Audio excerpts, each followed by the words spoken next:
Welcome back. Films, ads, TV shows, IPL team, spa, yoga DVDs, pubs, real estate website, and now film production.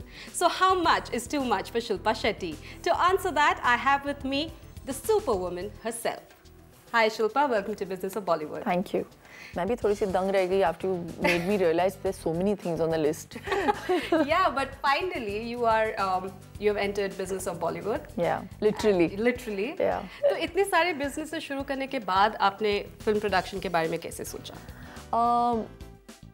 मैंने बहुत पहले से सोच रखा था कि पिक्चरें तो मुझे बनानी है, तो मैंने जब ESM float किया तो I definitely wanted to make and produce stuff, whether it be on TV or on celluloid. तो हम लोगों ने TV के साथ शुरू किया, SFL के साथ. We had a TV show and Zoom पे बल्कि दिखा रहे थे हम लोग उस शो को, और बहुत अप्रिशिएट किया गया उसे. और फिर मैंने रियलाइज़ किया कि why not do a full-fledged film. आपने एक बहुत ही difficult genre choose किया है, which is action genre.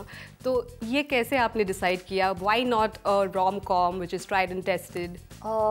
मैं बहुत clear थी कि जब मैं पिक्चर बनाऊं तो कमर्शियल पिक्चर बनाऊं, और एक अच्छी कहानी आसानी से नहीं मिलती.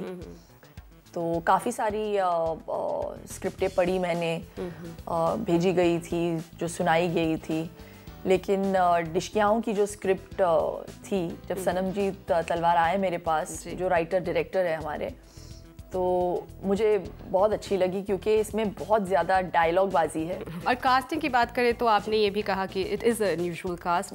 तो कितना इन्वॉल्वमेंट था आपका विद योर कास्टिंग? हम बहुत क्लियर थे शुरुआत से कि हमें या तो एक नया लड़का चाहिए होगा, या तो एक ऐसा लड़का चाहिए जिसने थोड़ा बहुत काम किया है लेकिन उसकी एक्शन इमेज नहीं होनी चाहिए. Harman was a great choice for me क्योंकि आई वांटेड एन एक्टर जो मुझे टाइम डेडिकेट कर सके, इस पिक्चर को टाइम डेडिकेट कर सके. हरमन ने आई थिंक 2 या 3 पिक्चरें की है, और काफ़ी टाइम से उसने काम नहीं किया है, तो उसमें वो भूख थी, उसमें कुछ कर दिखाने की चाह थी. तो हमारी पिक्चर उस तरीके से देखा जाए तो it's really been aptly cast. And हम लोगों ने प्रोजेक्ट नहीं बनाई है, हमने एक पिक्चर बनाई है, दिल से बनाई है. Well, अगर हरमन ववेचा की बात करें तो आपने कहा that he has been out of action for a while now. So weren't you apprehensive as a producer to sign him for your action film? I don't think that really should be given that much importance, क्योंकि पहली बात तो आप एक actor को कैसे जज कर सकते हो 2-3 फिल्मों के बाद? अगर उस तरीके से अगर सोचा गया होता तो मैं हमेशा कहती हूँ कि फिर धड़कन नहीं बनानी चाहिए थी मेरे साथ. उस वक्त मुझे याद है धड़कन जब कर रहे थे तो Sunil Shetty was going through a very bad phase professionally. Akshay was going through a terrible phase. मेरी तो कोई फिल्में ही नहीं आ रही थी because I had dedicated all my time to धड़कन.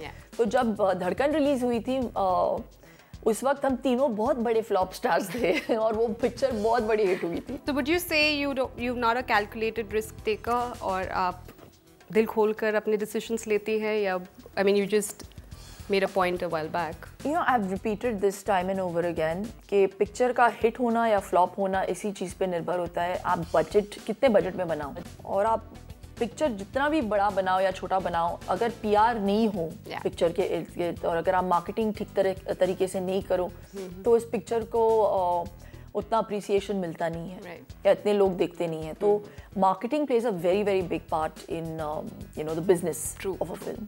बस सबसे मुश्किल चीज़ क्या थी टू प्रोड्यूस दिशकियाँ? आई थिंक सबसे ज़्यादा मुश्किल बात ये होती है कि आपको पैसे देने पड़ते हैं टू साइन द चेक्स, सबको हर चीज़ के लिए. और बॉम्बे में शूटिंग करना कितना एक्सपेंसिव है, ये चीज़ मैंने रियलाइज की कि बॉम्बे में शूटिंग करना कितना एक्सपेंसिव है. अगर मुझे पता होता पहले तो मैं बॉम्बे बेस्ड फिल्म बनाती नहीं. तो आप ग्रीस में बनाती और प्राग में बनाती. जो कि वहाँ पे at least you get your money back in terms of rebates. बहुत सारे एडवांटेजेस मिलते हैं जब आप फॉरेन लोकेशन पे शूटिंग करो या फॉरेन बेस्ड फिल्म बनाओ. देखो काफ़ी सारी चीज़ें सीखी है मैंने फिल्म मेकिंग के प्रोसेस के दौरान. Well, आपने इरोस के साथ इस फिल्म को को-प्रोड्यूस किया है, so has that minimized your financial risk? और बहुत ही अच्छा सवाल है। डेफिनेटली एक डिस्ट्रीब्यूटर का ऑन बोर्ड होना बहुत ज़रूरी होता है किसी फिल्म के लिए, क्योंकि फिर आप फिल्म बना के आप टेंशन में नहीं हो कि मेरी पिक्चर रिलीज होगी कि नहीं होगी। Well, thank you so much for being with us, Shilpa, and all the best for Dishkya. Thank you very much.